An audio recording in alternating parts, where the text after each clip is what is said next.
Bahaya dukun dan perdukunan. Barangkali ada sebagian kalangan yang bertanya-tanya, mengapa Islam begitu keras dalam hal ini? Toh, para dukun tersebut hanya ingin berbuat baik kepada sesama, dengan memberdayakan daya linuih yang dimiliki. Lantas apa salahnya? Sebelum menjawab kebimbangan di atas, satu hal yang seharusnya selalu diingat setiap insan, manakala Islam melarang suatu perbuatan, pasti perbuatan tersebut memuat kerusakan fatal atau mengakibatkan bahaya besar bagi pelakunya baik di dunia maupun akhirat walaupun barangkali perbuatan itu mengandung beberapa manfaat. Jika dicermati ulang dengan teliti, ternyata manfaat tadi bila dibandingkan dengan keburukan yang ditimbulkannya, jelas tidak ada apa-apanya. Segala yang berbau perdukunan maupun praktik sihir memuat berbagai sisi negatif, di antaranya. 1. Pertama, demi menjalankan aktivitasnya, para dukun melakukan ritual kesirikan dan praktik kekufuran. Seringkali para dukun dan tukang sihir bisa melakukan atraksi-atraksi ajaib yang mencengangkan. Orang yang beriman tidak akan mudah termakan karena ia tahu bahwa sejatinya mereka telah berkolaborasi dengan setan untuk melakukan atraksi tersebut. Sementara itu, setan tidak mungkin membantu para tukang sihir dalam hal itu, kecuali setelah mereka melakukan hal-hal yang bertentangan dengan syariat, sebagai bentuk kompensasi bantuan tersebut. Semakin kufur atau syirik perbuatan yang dipersembahkan, semakin besar bantuan yang diberikan setan. Kenyataan ini bukanlah isapan jempol belaka atau fitnah murahan, melainkan fenomena tersebut diakui oleh para mantan dukun yang telah bertaubat. Mereka bersaksi bahwa untuk menggapai kesaktian yang dimiliki, mereka diharuskan untuk melakukan kesirikan dan kekufuran. Ada yang mengatakan bahwa mereka dahulunya memohon bantuan kepada iblis, ada yang tidak menunaikan sholat 5 waktu dan berpuasa Ramadan, ada yang menempelkan lembaran-lembaran mushaf Al-Quran di tembok WC, dan berbagai tindak kekufuran lainnya. Adanya kolaborasi para dukun dengan setan telah dijelaskan para ulama Islam sejak dahulu kala. Sebagaimana dipaparkan antara lain oleh Imam Syafi'i, Al-Baidawi, dan Ibnu Hajar Al-Asqalani. Kedua, tukang ramal dan paranormal telah menabrak salah satu prinsip dasar akidah Islam, yakni keyakinan bahwa zat yang mengetahui hal gaib hanyalah Allah. Terlalu banyak fakta yang membuktikan bahwa para pelaku perdukunan telah mengklaim dirinya mengetahui hal-hal gaib. Salah satu contoh nyatanya, lihatlah apa yang bermunculan di media massa, elektronik maupun cetak, setiap datang penghujung tahun. Para dukun dan spiritualis berlomba meramal kejadian tahun depan. Ini hanyalah satu contoh, dan masih banyak contoh lainnya yang senada. Bahkan ada pula yang berani meramal kapan datangnya hari kiamat. Padahal dalam Al-Quran, begitu gamblang dijelaskan bahwa pengetahuan tentang hal gaib hanyalah dimiliki Allah Rabb semesta alam. Katakanlah, wahai Muhammad, tidak ada seorang pun di langit dan di bumi yang mengetahui perkara gaib, kecuali Allah. Quran Surat An-Naml ayat 65. Dan masih banyak ayat lain serta hadits nabawi yang senada. Ketiga, pergi ke dukun dan paranormal membentuk mentalitas pemalas dalam diri seseorang. Pemikiran yang mistik mencerminkan mentalitas jalan pintas. Orang yang tidak mau kerja keras, tidak mau berencana, dan hanya mengharapkan solusi dengan cara gaib. Mistik membuat orang malas, tidak ulet, dan tidak bermental tangguh.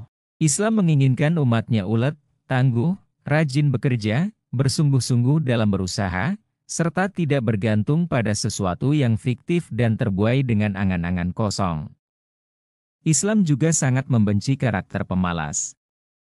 Karena itu, di antara doa yang kerap dipanjatkan Rasul Shallallahu Alaihi Wasallam adalah, Ya Allah, sungguh aku memohon perlindungan kepadamu dari ketidakberdayaan, kemalasan, sifat pengecut, dan lanjut usia. Aku memohon perlindunganmu dari fitnah kehidupan dan kematian. Serta aku memohon perlindunganmu dari azab kubur. Hadis riwayat Al-Bukhari dan Muslim dari Anas bin Malik. Keempat, menjadi musuh dan selalu dicurigai masyarakat. Dukun dan orang yang suka memakai jasanya akan selalu dicurigai dan dibenci oleh masyarakat umum.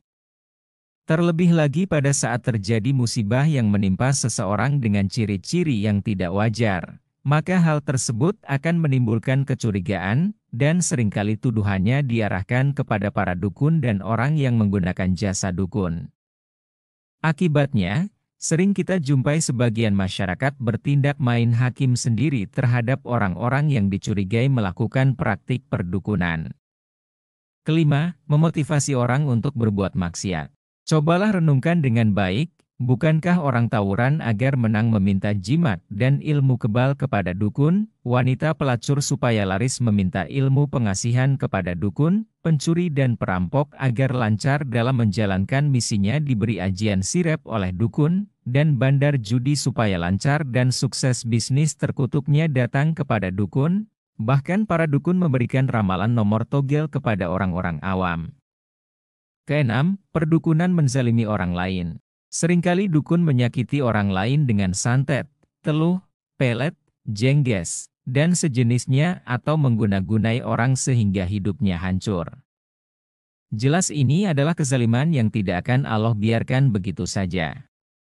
Ketujuh, praktik perdukunan adalah usaha yang membinasakan pelakunya di dunia dan akhirat. Hal ini sebagaimana ditegaskan oleh Rasulullah dalam haditsnya, hindarilah 7 perkara yang menghancurkan. Mereka bertanya, apa itu wahai Rasulullah? Beliau bersabda, syirik, menyekutukan Allah, sihir, membunuh jiwa yang diharamkan Allah kecuali dengan cara yang hak, memakan harta riba, makan harta anak yatim, lari dari medan perang, dan menuduh zina wanita mukminah yang terjaga dari dosa dan tidak tahu menahu tentangnya. Hadis riwayat Al-Bukhari dan Muslim. Kedelapan, dukun memperolok-olok agama Allah. Di antara dukun ada yang menulis Al-Quran dengan kotoran manusia atau darah haid. Ada pula yang menjadikannya sebagai alas kaki ketika buang hajat, menduduki Al-Quran, atau menulis salah satu surat Al-Quran dengan cara terbalik seperti mantra yang dikenal dengan mantra Kulhu Sungsang. Surat Al-Ikhlas dibaca secara terbalik. Kalau orang yang mengolok-olok simbol Islam atau menghina ajaran Al-Quran masuk dalam kekufuran, maka bagaimana dengan dukun yang melakukan demo penghinaan dibiarkan dan tidak dianggap melakukan perbuatan kufur? Dan jika kamu tanyakan kepada mereka tentang apa yang mereka lakukan itu, tentulah mereka akan menjawab, sesungguhnya kami hanyalah bersenda gurau dan bermain-main saja. Katakanlah, apakah dengan Allah, ayat-ayatnya, dan Rasul-Nya kamu selalu berolok-olok? Tidak usah kamu minta maaf, karena kamu kafir sesudah beriman. Jika kami memaafkan segolongan kamu, lantaran mereka taubat, niscaya kami akan mengazab golongan yang lain, disebabkan mereka adalah orang-orang yang selalu berbuat dosa. Quran Surat At-Taubah ayat 65-66. Kesembilan, mendatangi dukun dan mempercayainya termasuk kekufuran terhadap apa yang diturunkan kepada Nabi Muhammad SAW. Dalam sebuah hadits, Rasulullah memberikan pernyataan, barang siapa mendatangi dukun atau tukang sihir lalu mempercayai apa yang dikatakannya, maka ia telah kufur terhadap apa yang diturunkan kepada Muhammad SAW.